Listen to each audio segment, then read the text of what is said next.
Demikianlah sabda Tuhan. Terpujilah Kristus.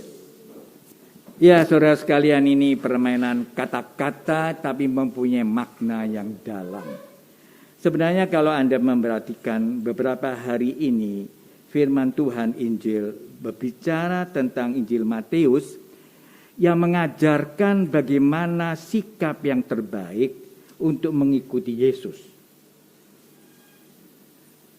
Kemarin yaitu mengenai ampunilah. Dan sekarang mengenai harta.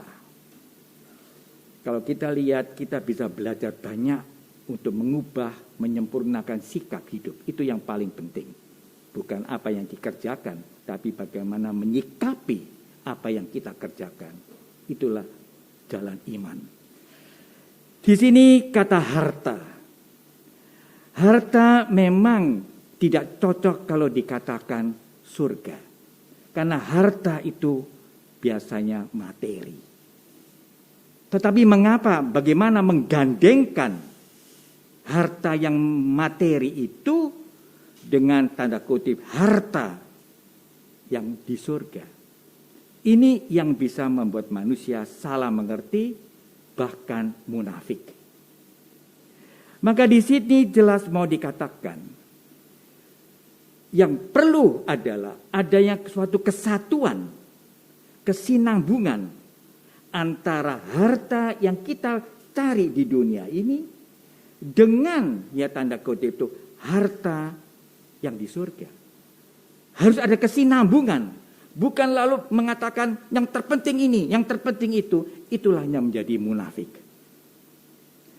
Jadi sebenarnya sederhana saja, dasarnya sama, yaitu kasih.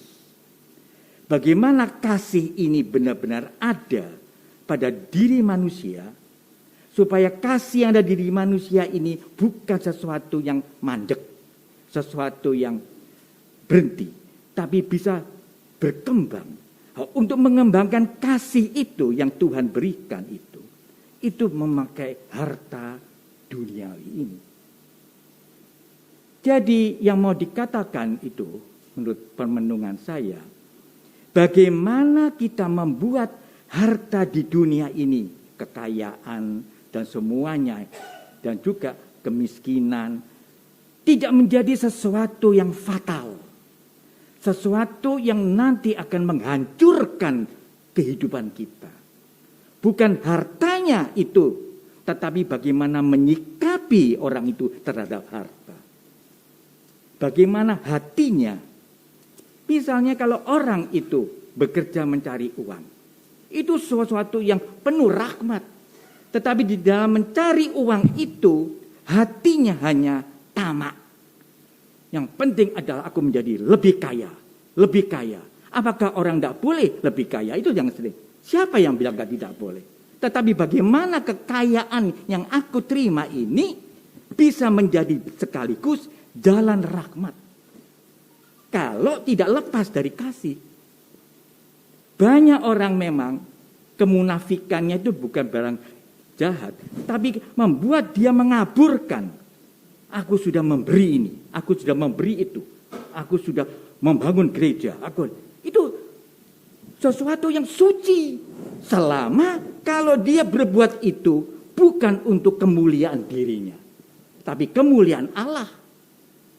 Itu pengertian orang tidak terjebak di dalam kekayaan. Kekayaan boleh bertumbuh, bahkan harus bertumbuh. Ini tugas manusia. Tetapi membuat dunia menjadi lebih sejahtera, membuat keluarga lebih damai, membuat juga hubungan kita dengan orang lain menjadi lebih baik. Itu sebenarnya pelayanan di dalam gereja. Aku juga punya kekayaan dalam bentuk kepandian, bakat. Boleh, bagus. Saya akan menjadi anggota paduan suara yang baik. Betul, baik. Sehingga Tuhan bisa dimuliakan dengan suara yang bagus di dalam paduan suara. Tetapi kalau ini dipakai untuk mengagungkan dirinya, kor dipakai sebagai konser, supaya dikeploi misalnya. Itu ada itu ya. Dan golongan kor-kor itu akhirnya bersaing, bagaimana aku bisa dikeploi. Begitu kesannya. Itulah dia merendahkan bakat-bakatnya itu. Bukan untuk memuliakan Allah. Bukan membuat doanya yang kita bisa melambung ke atas. Tapi untuk melambung kepada dirinya sendiri. Makanya ada kongregasi. Karena lalu ada persaingan. Ada iri hati. Ada benci. Ada dendam. Itulah yang akan mencelakakan orang itu. Sebenarnya ini. Dan banyak lagi yang lain. Karena itulah maka kalau orang itu dengan hati yang gelap putus asa, kemarahan, kejengkelan, dan dia di dalam mengupakan apa itu tidak akan bawa orang itu kepada kesucian. Ini yang saya takuti. Omongannya itu sungguh-sungguh menyakitkan hati.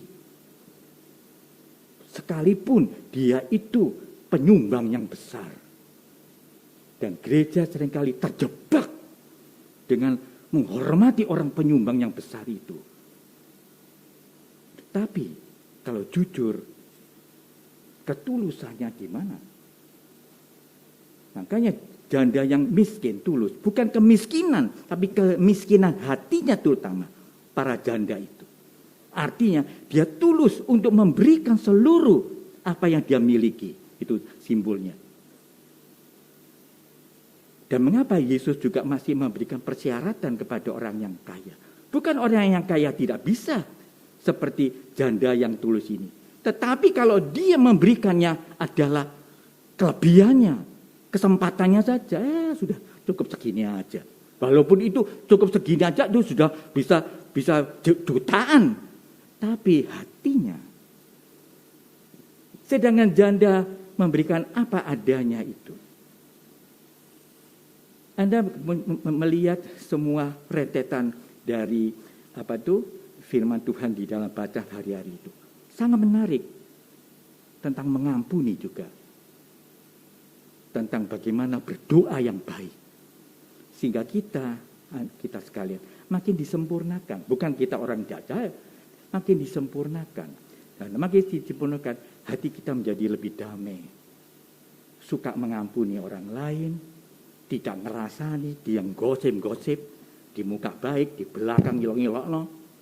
Tapi kita menjadi lebih damai. Nah, yang membuat kita damai itu kaya dalam kasih. Dan inilah yang akan kita persembahkan besok kepada Tuhan. Waktu kalau kita dipanggil. Maka marilah saudara kita pagi ini untuk lebih dewasa.